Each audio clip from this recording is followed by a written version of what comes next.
Assalamualaikum warahmatullahi wabarakatuh. Perkenalkan, saya Uswatun Hasanah NIM 192104020. Pada kesempatan kali ini saya akan menjelaskan tentang organisasi proyek konstruksi. Nah, organisasi proyek konstruksi sendiri ialah alat untuk mencapai tujuan dengan mengatur dan mengkoordinasikan sumber daya, tenaga kerja, material, peralatan, dan modal secara efektif dan efisien dengan menerapkan sistem manajemen sesuai dengan kebutuhan proyek. Menurut PMBOK, secara umum ada 3 jenis organisasi proyek konstruksi. Nah, yang pertama adalah organisasi fungsional, yakni organisasi klasik yang setiap staf atau tenaga kerjanya memiliki satu atasan. Anggotanya dikelompokkan dalam spesialisasi seperti bagian produksi, pemasaran, teknik, akunting, dan setiap staf memiliki wewenang dan tanggung jawab yang jelas. Kelebihan organisasi ini yang pertama memiliki keuntungan dan kemudahan dalam pengawasan penyediaan karena setiap anggota staf hanya melapor kepada satu pimpinan. Setiap staf memiliki kesempatan untuk meningkatkan keterampilan dengan keahliannya karena konsentrasi staf yang terpusat pada bidang keahliannya. Memudahkan dalam pengendalian kinerja staf, adanya fleksibilitas yang tinggi dalam pengawasan karyawan, divisi fungsional yang bersangkutan bisa jadi basis bagi kelangsungan teknologi bila para personel keluar dari proyek, serta divisi fungsional juga mempunyai jalur karir bagi mereka yang mempunyai keahlian tertentu. Kelemahan organisasi ini yakni adanya kecenderungan mengutamakan kinerja dan keluaran biaya pada masing-masing bidang sehingga mengurangi perhatian terhadap sasaran proyek secara keseluruhan. Nah, jika organisasinya cukup besar maka dapat terjadi distorsi informasi oleh makin panjangnya rantai pengambilan keputusan. Nah, klien juga tidak menjadi perhatian utama dari aktivitas yang dilakukan. Divisi fungsional juga cenderung berorientasi pada aktivitas yang sesuai dengan fungsinya, serta motivasi orang yang ditugaskan ke proyek ini cenderung lemah. Yang kedua, organisasi proyek murni, yakni proyek yang terpisah dari organisasi induk, di mana yang menjadi organisasi tersendiri dalam staf teknis tersendiri dan terhubung dengan organisasi induk hanya berupa laporan kemajuan atau kegagalan secara periodik mengenai proyek. Kelebihan organisasi ini yakni manajer proyek mempunyai wewenang penuh untuk mengelola proyek. Semua anggota tim bertanggung jawab kepada manajer proyek. Rantai komunikasi menjadi pendek, yaitu manajer proyek dengan eksekutif secara langsung. Pembuatan keputusan secara cepat karena kewenangannya terpusat. Adanya kesatuan komando karena bertanggung jawab kepada satu atasan, serta bentuk organisasi yang cukup simpel sehingga mudah untuk dilaksanakan. Kelemahan dari proyek ini yakni bisa terjadi duplikasi usaha dan fasilitas jika terjadi banyak proyek. Struktur ini sendiri menambah biaya yang cukup mahal untuk organisasi induk. Adanya ketidakkonsistenan produk prosedur yang sering terjadi. Proyek yang sudah selesai dapat menimbulkan masalah bagi tim proyeknya, serta adanya penumpukan sumber daya yang berlebihan untuk mendapatkan dukungan teknis dan teknologi sewaktu-waktu dibutuhkan, tetapi biasa dipegang pada saat yang tidak dibutuhkan. Yang ketiga, organisasi matriks, yakni organisasi yang merupakan penggabungan dari dua organisasi sebelumnya dengan menghindarkan kekurangan-kekurangan yang ada. Organisasi ini digunakan untuk menggambarkan organisasi yang membutuhkan penggunaan minimal pada tim proyek maupun kelompok produk dan bisa membentuk pola organisasi. Kelebihan organisasi ini yakni lebih mudah untuk mendapatkan orang potensial dari setiap fungsinya. Tidak ada masalah tentang nasib bagi tim proyek jika suatu proyek ini sudah selesai. Tanggapan keinginan klien bisa cepat diberikan. Konsistensi terhadap kebijakan atau prosedur dari perusahaan induk tenaga kerja distribusi sumber daya yang lebih seimbang, mampu mencapai tingkat organisasi yang diperlukan untuk menjawab tuntutan ganda dari lingkungan, sesuai untuk pengambilan keputusan sifatnya rumit serta lingkungan yang tidak stabil, sangat sesuai untuk organisasi ukuran sedang. Kelemahan dari organisasi ini yakni manajemen matriks melanggar prinsip kesatuan komando. Dalam organisasi ini juga terdapat kekuatan yang seimbang antara manajer fungsional dan manajer proyek, sehingga bila terdapat keraguan siapa yang mesti kena beban, pekerjaan ini bisa jadi terbengkalai. Perpindahan sumber daya membuat persaingan antar proyek, menghabiskan banyak waktu untuk koordinasi, adanya wewenang ganda menyebabkan munculnya kebingungan, serta hanya bisa berjalan jika hubungan bersifat kolegial, bukan vertikal.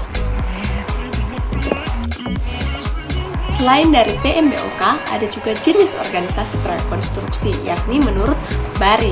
Berikut uraian penjelasannya. Yang pertama, organisasi tradisional, yakni sebuah sistem tertutup di mana semua variabel diperhatikan dan berada di bawah pengendalian pihak manajemen. Dalam struktur organisasi ini, pemilik mempekerjakan pendesain dengan tugas merancang dan spesifikasi proyek. Tugas pemilik adalah untuk memonitor dan mengawasi implementasi proyek. Kelebihan organisasi ini yakni lebih mudah untuk anggaran biaya kontrol, lebih besar kontrol sumber daya teknis karena semuanya dikelola di bawah Departemen Umum dan Manajemen Divisi, serta kebijakan dan prosedur yang konsisten di antara tim melaporkan ke saluran manajemen umum. Kelemahannya yakni tidak ada individu yang bertanggung jawab keseluruhan untuk memberikan proyek. Koordinasi sumber daya di luar saluran komunikasi vertikal sulit, serta pelanggan komunikasi disalurkan melalui manajemen atas. Kedua, organisasi pembangun pemilik, yakni turunan dari organisasi tradisional. Dalam organisasi ini, pemilik bekerja dengan kemampuan sendiri, baik di bidang perencanaan ataupun desain maupun pelaksanaan konstruksi, sehingga tugas pemilik adalah sebagai desainer dan kontraktor. Kelebihannya yakni sistem pembayaran yang menggunakan KMS atau kegiatan membangun sendiri, sehingga pembayaran dan pelaporan dilaksanakan setiap sebulan sekali. PPN yang dikenakan itu sebesar 4%. RAB bangunannya menjadi lebih efisien karena PPN-nya sebesar 4%, berbeda dengan kontraktor yakni 10%. Dari segi pelaksanaan proyek, sistem ini lebih banyak menguntungkan owner karena pembelanjaan dan pembayaran material dilakukan langsung sehingga lebih transparan. Dari segi pelaksanaan, owner bisa mengontrol langsung proyek dan pengeluaran langsung ke tim swakelola. Hubungan antara tim dan owner bisa lebih dekat karena dianggap sebagai staff owner langsung. RAB bangunan menjadi efisien karena tidak ada nilai tambahan margin atau keuntungan kontraktor. Kelemahan organisasi ini yakni owner harus mengenal track record dari tim swakelola karena tim tidak mempunyai nama perusahaan sendiri. Dari segi tim swakelola, keuntungan yang diperoleh tidak sebesar dengan kontraktor karena sistem pengupahan dengan sistem free percent adalah 5 sampai dengan 7%. Yang ketiga, yakni owner akan disibukkan dengan proses pelaksanaan proyek seperti pembayaran ke supplier atau vendor-vendor material. Yang ketiga, organisasi proyek putar kunci, yakni di mana konsultan kontraktor berfungsi sebagai perencana dan pelaksana proyek. Di dalam metode ini, seluruh manajemen proyek meliputi konsep perencanaan, perancangan, pelaksanaan, serta penyelesaian ditangani oleh satu perusahaan.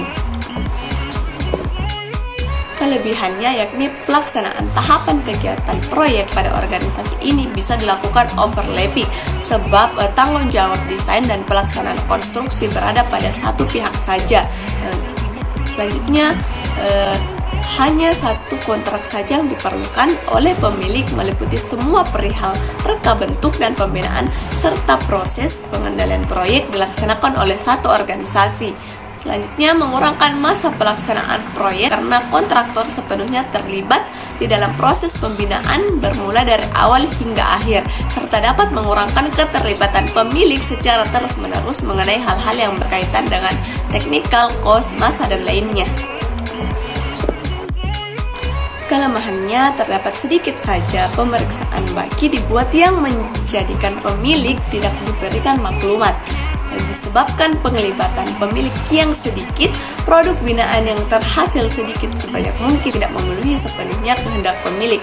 Harga bagi suatu proyek adalah tinggi jika dibandingkan dengan sistem tradisional, serta menjelaskan penglibatan perundingan-perundingan tempatan di mana kebiasaan kontraktor Turki akan melantik perundingan-perundingannya sendiri. Yang keempat, organisasi manajemen konstruksi merupakan bentuk organisasi yang mempersatukan tiga unsur dalam pembangunan suatu proyek, yakni pemilik, konsultan, dan manajer konstruksi dalam suatu hubungan yang tidak saling bertentangan. Kelebihannya yakni keterampilan konstruksi yang khusus dapat dimanfaatkan pada semua tahap proyek tanpa menimbulkan perselisihan antara pemilik dan perancang proyek. Adanya kesempatan bagi rekayasa nilai tahap desain, penawaran, dan penunjukan pemenang proyek. Biaya pembangunan keseluruhan proyek dapat dihemat dibandingkan dengan sistem tradisional karena tidak ada pembebanan ganda dari keuntungan kontraktor dan subkontraktornya. Waktu yang digunakan untuk perencanaan dan rancangan bangunan lebih panjang sehingga kualitas desain lebih semakin sempurna. Dan pemilik proyek tidak perlu menyediakan banyak staf karena praktis semua keinginannya dapat ditangani dengan baik melalui pendekatan metode MK. Kelemahannya yakni keberhasilan proyek terutama ditentukan pada perencanaan dan penjadwalan bergantung pada keterampilan manajer konstruksi. Pemilik yang kurang memiliki kompetensi pada konstruksi dan biaya mungkin curiga dan ragu-ragu dan menghambat kemajuan proyek atau tidak mampu memahami untuk keluhan dan sengketa. Adanya keterbatasan kemampuan pemilik untuk langsung berkomunikasi dengan kontraktor. Potensi konflik dengan adanya gabungan yang membatasi penyedia jasa desain arsitektur atau tidak mengakui atau tidak mendukung kontrak rancang bangun. Pemilik mungkin harus melakukan pembayaran awal yang lebih signifikan karena membutuhkan biaya awal dalam membuat proposal.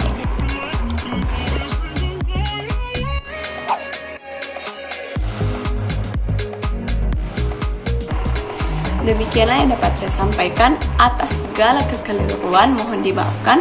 Wassalamualaikum warahmatullahi wabarakatuh.